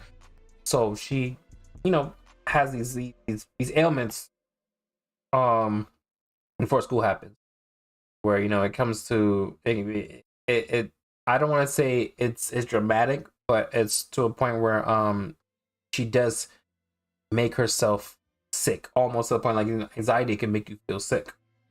And you know, we try to accommodate their feelings, and like let them know that they have a safe space to be able to open up themselves. So, but Tony has really pushed that, and like they literally go to her for everything. You know, I try hard too, because like, you know, for me, I didn't grow up with being able to express my emotions that much. I expressed my emotions only towards Tony mostly, or like, you know, past exes, whatever. But that's neither here nor there. But with Tony, I and you know, going to therapy now, you know, talking about expressing myself and not bottling things up, because like that's why I've been taught to just bottle things up or sweep it under the rug and then only blow up at the last moment to, you know, to how I'm really feeling. You know, that's how I learned. I didn't I don't have kids, but I agree. I say I asked because I know how I felt as a kid, feeling like what I felt or thought about what was happening around me didn't matter, even when it did directly affect me. So I have to talk to them. Yeah, so we do the same thing too. We definitely have talks, especially about the election. You know, we talk about, like I said, they're Jehovah's Witness, so they don't really care about politics and stuff like that. But when they do ask questions on that, I do open up and tell them, you know, how the world is being affected right now, especially with, you know, what was happening in Ukraine, and what was happening in Pakistan, not Pakistan, sorry, dang, what was it? You know, it just slipped my mind. Palestine, yeah, in Palestine. Sorry, in Palestine, what's going on in Palestine? You know, how people being oppressed out there. You know, again, how Israel. Because even in my prayers, you know, I say the Jabez prayer. You know, and Jabez calling the God of Israel. Sometimes I don't even say Israel, because I'm like, God wouldn't let how Israel's treating these Palestinians. They would not let, you know. So that's neither here nor there. We're not gonna go into that. But it said, my sister encourages my nephews to talk about feelings, which is huge because she's raising boys, so it's important. Yeah, especially with with EJ, it's definitely very important for EJ to know that he can express himself to us, even when he feels angry. Because, you know, he's a teenager now. Now he's going through those rage moments. You know, teenagers go through that. They go through either bouts of depression or they get mad on a little whim. So my dad always says, y'all have it easy. My dad picked cotton. Which is true, but like, dang, people can right, Callie? Like, dang, bro, I gotta bring up slavery. Like, I can't be sad. You should be able to be sad sometimes. What's going on, Pac? Welcome in, bro. My mom used to say something similar like, I walked to school. Like, yeah, dang, bro, I walked to school too, mom. Like, I didn't have to walk miles, but I did have to walk to school. I had to take the train and the bus to school. I don't tell my kids, y'all got it easy. I didn't get dropped to school like you do every day. And I'm like, no. He said, facts. I'm lucky to have really great friends I can talk to, and my youngsters have me. Right? W. Tony, thank you. I appreciate that, Lo. Yeah, your system's dope, Callie. It's extremely important with how hardened everybody in this world nowadays, both young and old. I'm still learning to validate myself and make sure this generation is validated too. Yeah, facts, DD, because we definitely have to validate ourselves. We gotta make sure that even with our parents, that we can't let them walk over us anymore. even with our grown age, because even they do try it too. They do try it. Does every family have generational trauma? No, not every family. Some, like, there are fortunate ones that don't have to deal with it. Yes, yeah, but there is some type of their family who have also displayed a pattern of abuse or have experienced prolonged complex trauma from things like economic instability or domestic conflict. So, like, being poor is one. Being broke is another one. That could definitely, economic instability can cause generational trauma. And also, that can cause the decline of generational wealth. See, if you are a loved one experience trauma that is affecting daily life, I'll take the free trauma quiz. So there's a quiz too. If you want to do the quiz, I'll put that in the thing. I'll probably do it later, maybe tomorrow, and I'll drop it in the Discord. Definitely money, right? Money, definitely. Boundaries, right? I couldn't say what I wanted to say. My mom, I had asthma. How would walking miles fare for me? I wouldn't be typing now, right? You'd be on one of those breathing apparatuses. Oh, I'm sorry, Milo. Are you good now? You're back now, right? And nobody cares about Africans. Oh, we're talking about generational trauma, Pack. Generational trauma and how it's affected us personally, economically. Was it on free? Okay. Welcome back. Free at last. It's Warrior Street. All right. It said, I've really gone through most of my life not being validated. My life would be much more different if I had that when I was younger. Yeah. Man, listen. It got real up in here. It did. It definitely got real. I might have to put this under like a subscriber only type thing, because I don't want this open. Like I said, I got real personal, so this is definitely gonna be for the subbers to watch. Like that's how deep we got. It got real. I'm sub, yeah, so you can take a look at it when you want to. Did I close it? Oh no, I didn't. Okay. So yeah, we have the free trauma quiz in the chat too. If you want to go back to it, how's it passed down? It said your DNA basically passed through DNA. It said there is such a thing as mourning the life you would have had if you got the support you needed as a kid. It's an important step of healing. Facts, Mila. That's good. I'm trying to think about my generational trauma. So they say generational trauma can be from how your loved ones or family treated you growing up, through self-esteem, through anxiety, depression, and all those type of things. Generational trauma, just the way you've been treated, codependency, hypervigilance. Oh no, wait, where is it? Common cause: domestic violence, war, natural disaster, racism, abuse, oppression, genocide, or slavery. Those are causes of intergenerational trauma, which is we're actually not intergenerational, we're transgenerational trauma, because it's been passed down to us. Okay, so we've seen all this. Now we get to the 13 causes. We've seen these ones. We did that. The causes. Oh, I could have went to this thing. I had picked this out because I didn't think it was all together at one. So now I know where I can get it. It's not directly inherited. PTSD is not directly inherited, but it can be passed down. Because of you being in a situation or been told a situation. Even being told a situation can get you PTSD. Think about it, because just how dramatic, if you're really empath too, that how empathetic you are to that person for going through it is just that can still be generational trauma too. Because I used to get my SB too. My kids are lucky. They don't have to deal with that. It said, I feel like therapy is gonna make me soft, and I work too hard to be the stone cold killer that I am today. No, because therapy actually does, makes you stronger. Like, I don't feel soft after me speaking with that, because like I said, my therapist, the way that he talks to me, bro, like the acknowledgement, he said, the acknowledgement, the affirmations that he give me, just him him acknowledging the things I say, validating me. The validation is real. Like, he doesn't call me out on my faults, but he's like, he asks us questions to get down to the nitty gritty, to say like, and he actually like writes down notes. He writes down notes of things that I'm saying, so he can come back to it and talk about it and be like, well, you know, this is and that. He's giving me advice. He's giving me certain things to read too. And actually, he gave me, because he actually, I did talk about me doing this tonight. He said that him saying this to me, like, actually like gave me such validation too. Like, it made me feel powerful. It made me feel powerful, and it made me feel real good, because he was like, yo, you being able to become a voice, to talk for people who aren't able to do these type of things. It's like, that's incredible that you're doing, and hopefully, you know, continue to do it. I'm like, yo, that part, bro. He was like, yo, he actually made me feel good, because I said, even if it was just one of you guys who came in here tonight, we talk about this, and it made a difference to you. Like, it made a difference of me being able to open up to to open up to you guys, and for you guys to open up to me and make this a safe space.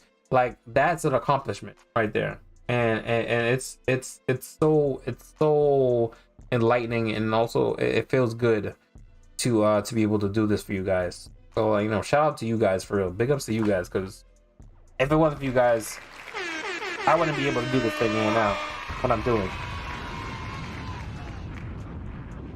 So, you know, after giving you guys your flowers, I saw my brother get locked in the closet for a long time because we got expelled from school.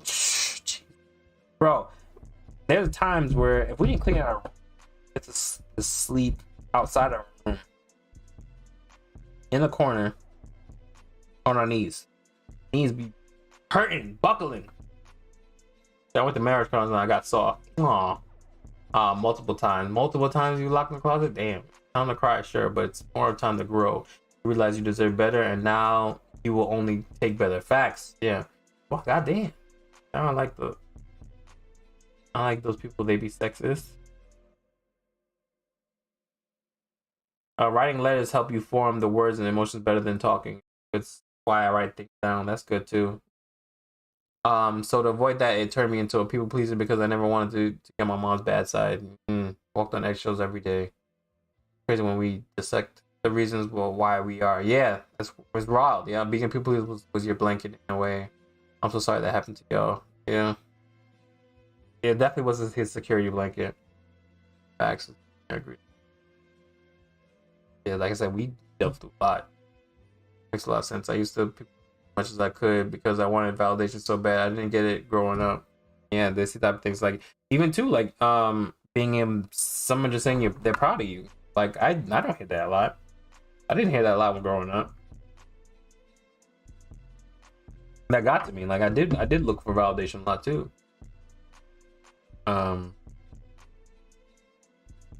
So, you know, me being myself on here too, and like the fact that you guys come through and chill with me being able to be myself and be my real me, I enjoy that. I actually I do enjoy streaming because of you guys.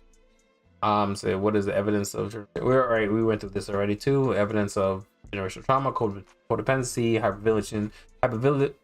vigilance, unhealthy attachment styles, difficulty trusting others, mental health conditions, substance use and abuse, the patterns, cycles of trauma, avoiding emotions, unhealthy coping.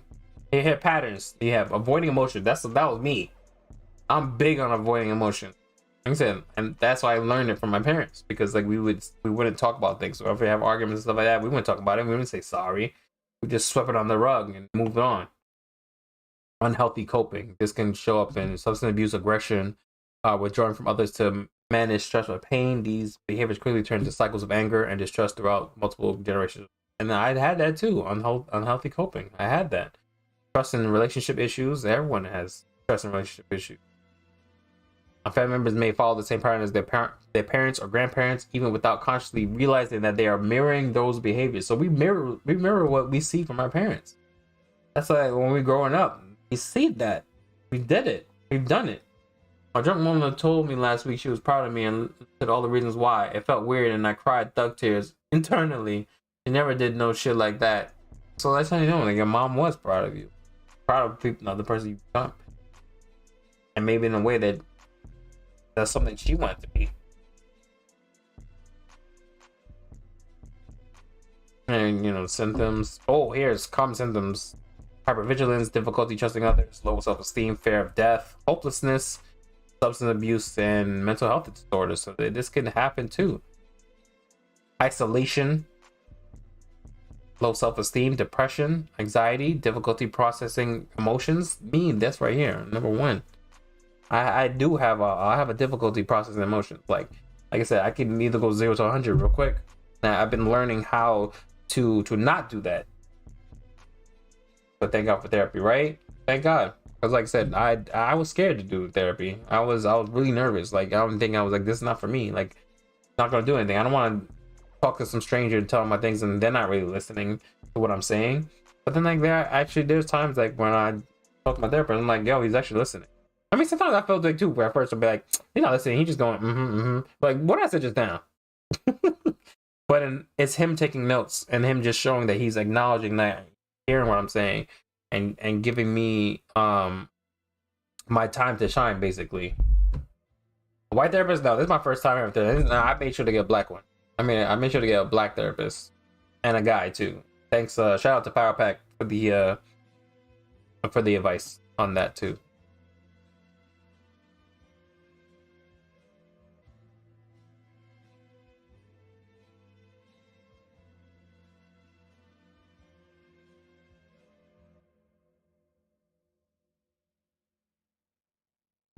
Individuals, what are 5 symptoms of interracial trauma?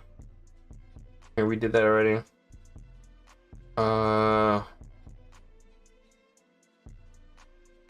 Oh, the childhood trauma test. You could also take that too. I'm gonna put these also in the Discord as well if you ever want. I'm gonna put it on the mental health.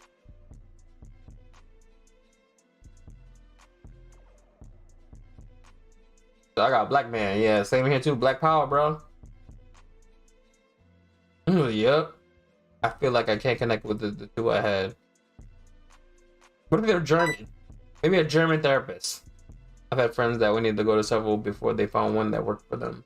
I did as a kid, and my parents, even though they were in the middle of the divorce, changed that shit. I wound up closed up even more before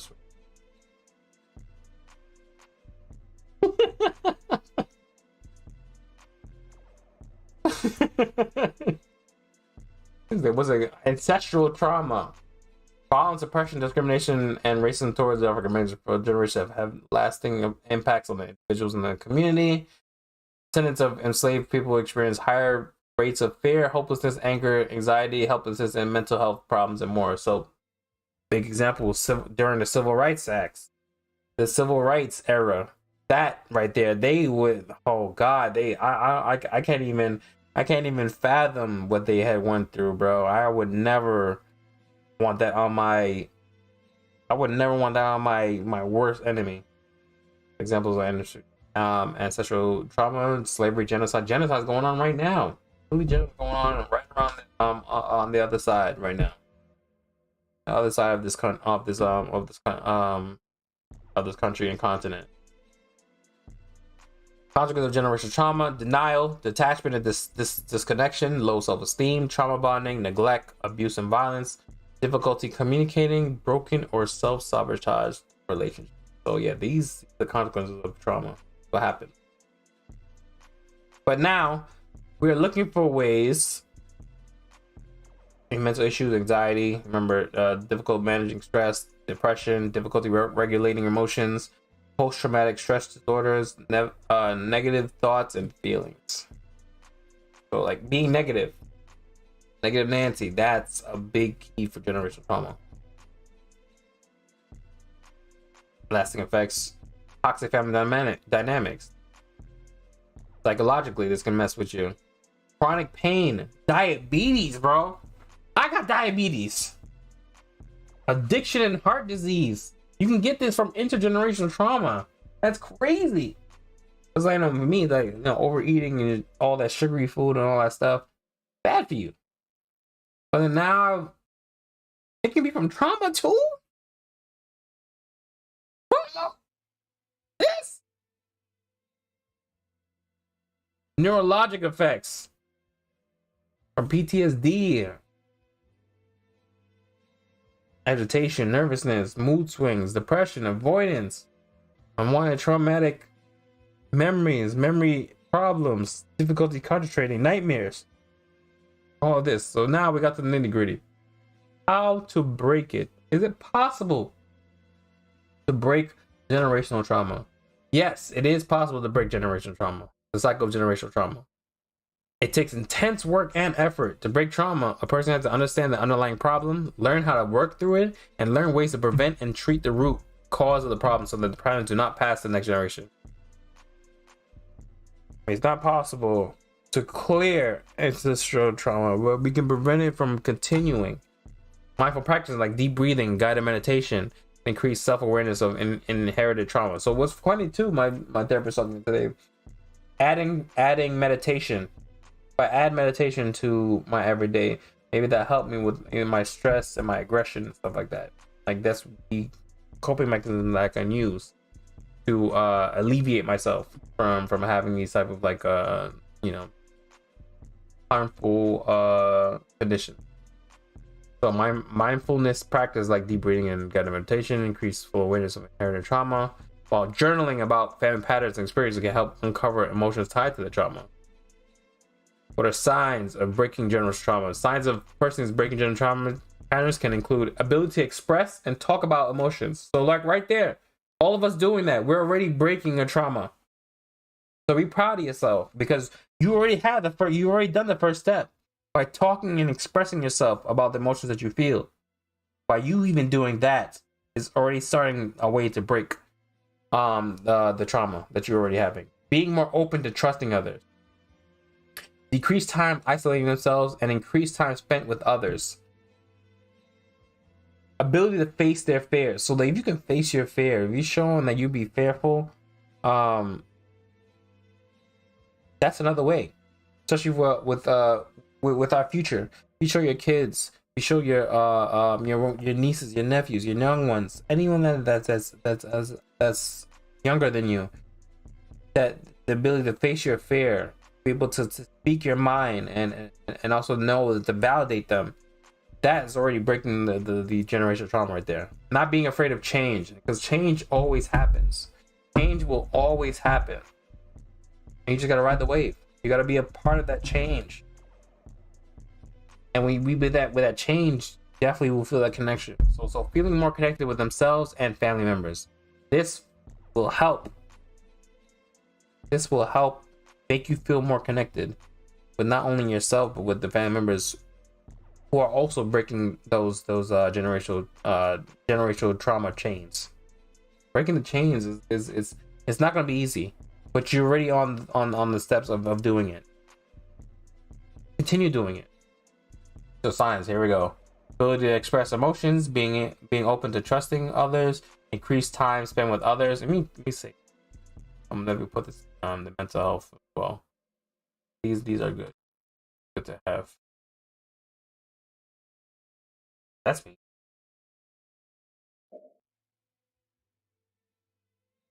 Pop up.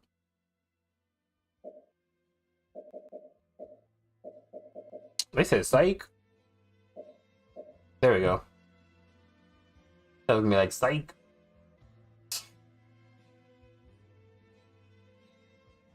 Alright. What are 3 things that can be done to help break generational trauma? Here. Perfect one, low key.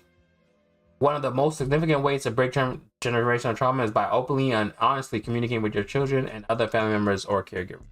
Another way is to observe and gain awareness of your family patterns and whether you contribute to these patterns too. Only by uprooting the patterns you have learned from previous generations can begin to teach younger generations how to heal. Lastly, talking to a trauma therapist and learning healthy ways to cope and work through the trauma can give you the tools to work towards healing. And that's what I've been doing. My therapist is also an expert in trauma.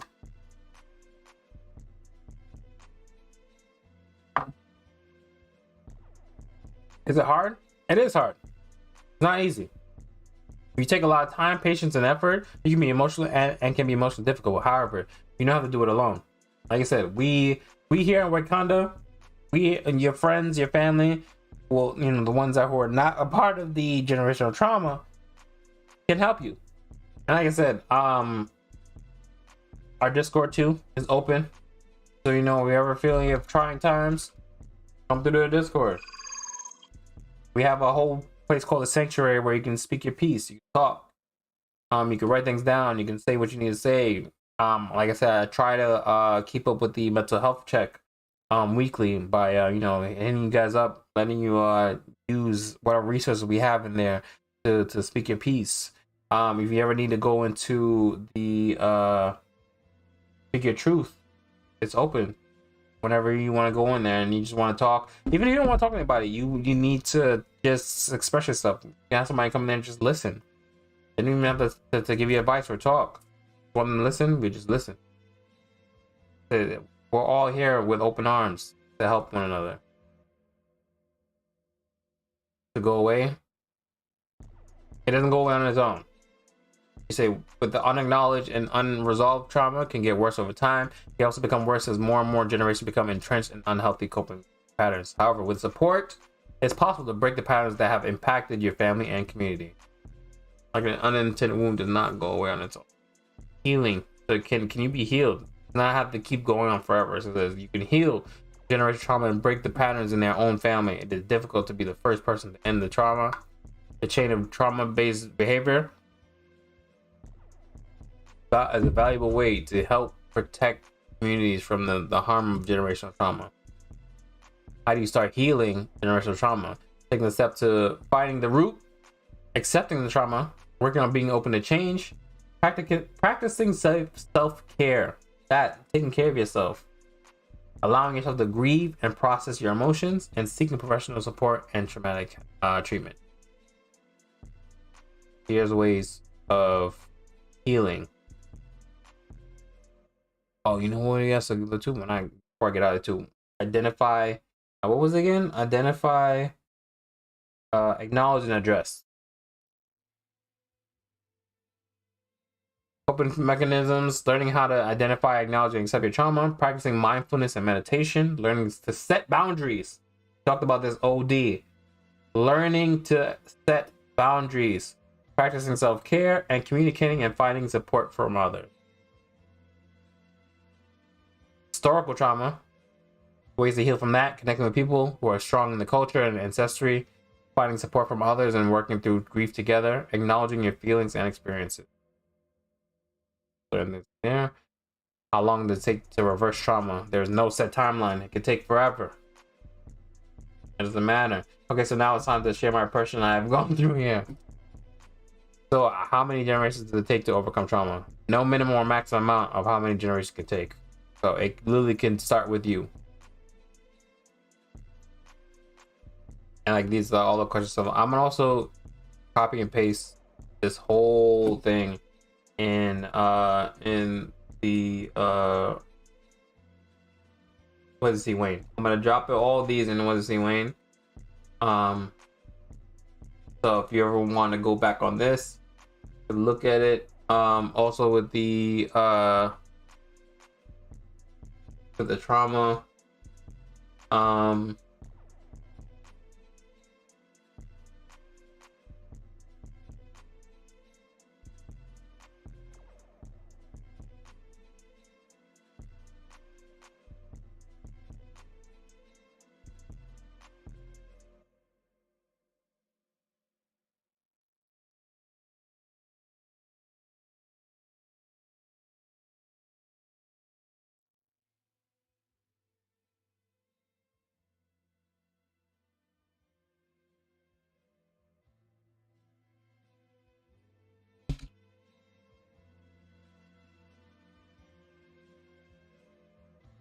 The heck? All right, hold on.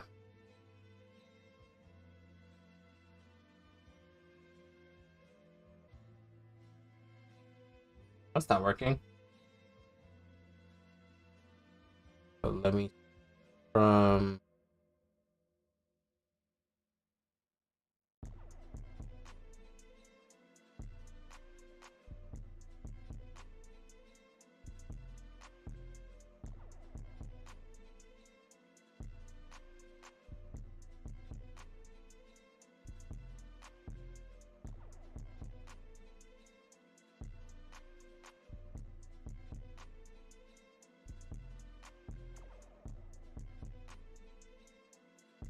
Oh, I just learned something new.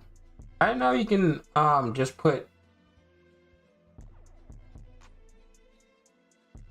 like words on hand like that. That's cool. So let's do the stress test. The other one.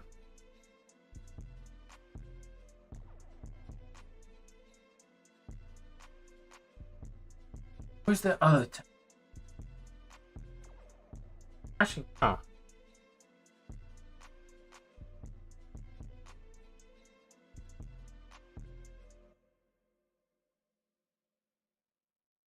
All right, so I got all the tests up. So want to look at that there. Let's go catch up on the chat. Yeah, so like I said, on a positive note, y'all got this. Y'all already taking steps to end generational trauma within yourselves and with your children, or your nephews and the younger generation. With you doing that, it's all you're already on the first steps of breaking the chain and validating yourself and validating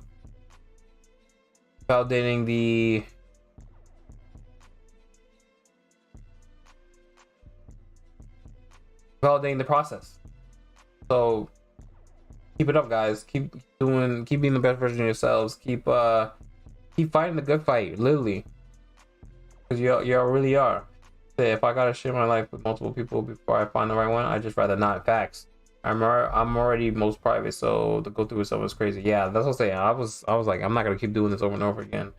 I need to find the right one the first try. I forgot about getting. Oh, I forgot about the part, right? It's yeah, it just doesn't feel like they get you in a sense. It feels like talking me to someone institutionalized, or at least that's how it felt to me. The marriage counselor, she was black and she spoke like she was a real person that understood our dynamic. That was good.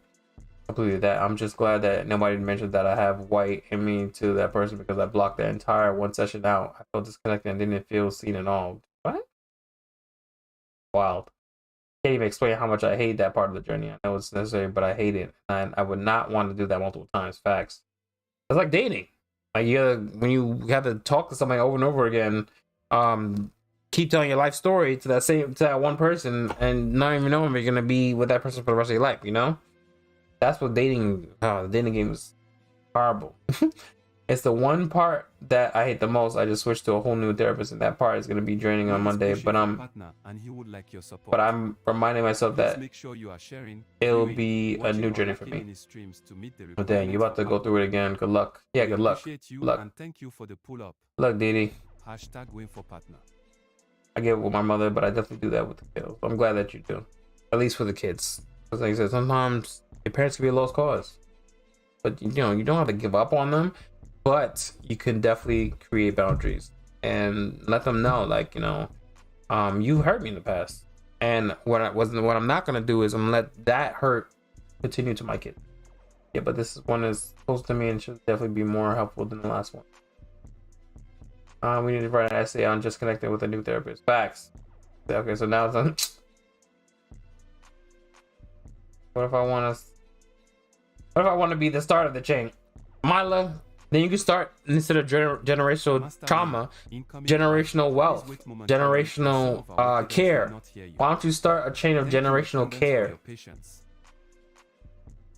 That's where you can start. Exactly.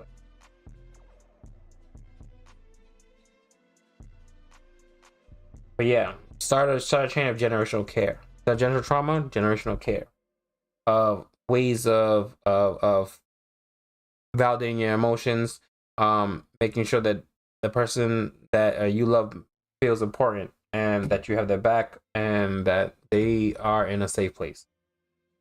So with that being said, I do appreciate every single one of you guys on this segment of generational trauma. I don't know what the next one is, but I think for next month I'm going to be doing a recap of most of our Was It Seeing Wayne guests. We're gonna see what their experiences have been from from when we first interviewed them. So hopefully I'm gonna have to recap and watch my old VODs with the certain people that I have. We're gonna do at least 4 people. W Stream, appreciate you. Yeah, I felt like I got a lot out.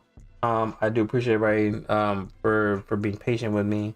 You know, opening up and crying on stream is not an easy thing to do, especially for me, one who likes to ball of my emotions and not really open up. But like I said, with me being with Tony and opening up with my therapist and him giving me advice and stuff like that, it's making me a better person, a better version of myself. And I am happy with my journey at this moment, the path that I'm creating.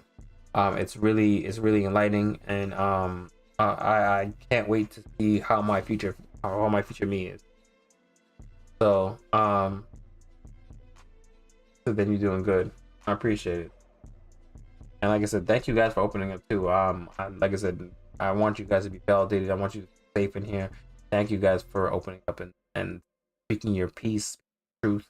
Y'all are goated. Y'all definitely make me want to be better for you guys too. Yeah, this was a great talk. Definitely was. It really was. And I appreciate so many guys for opening up. That was my intention. You to go. But yeah, y'all definitely showed me, like, you know, you make it a safe space for me to be able to express my emotions and express myself, and y'all are the best, really.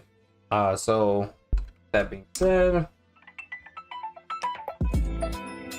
as always, we'll end up on a positive note, and I hope that you either spoke your piece, shared your opinion, learned something new, taught me something. Either way, let's make this a learning experience and better ourselves. Blessings. All right. I appreciate you, Callie.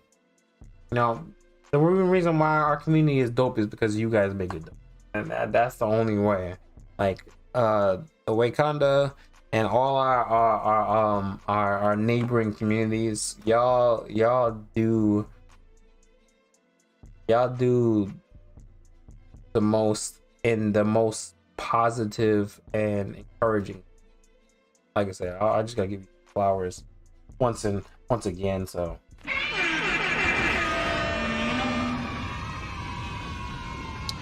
remember, this bottle will be subbed. So if you ever do want to come back, you have to be a sub to watch it. Like I said, I ain't letting y'all not see me cry for free. All right, these tears are money makers. But I do appreciate all y'all, and thank you so much for coming through, showing the love. What I'm gonna do is I'm gonna play maybe for like an hour or two some Midnight Suns, because what way to end generational trauma is with Midnight Suns, where this man is dealing with his demon mother. We made it to part 2 too. I finished up last night. I made it to part 2. And you know, he's dealing with the trauma right now that he had to deal with his mother and fight her destroying New York. So I'm gonna do that. See, I mean, new lies are told, facts. So I appreciate y'all. Thank you so much. And on the flip side, your King WaynexEnterprise. Thank you for coming through to C Wayne, and stay tuned for some Midnight Suns. Alfred, be right back.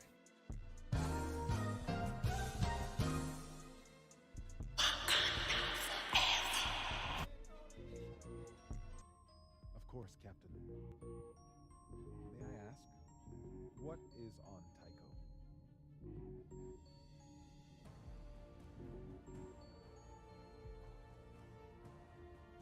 Let's find out.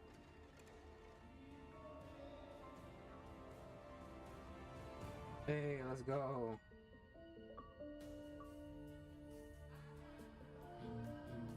You did it.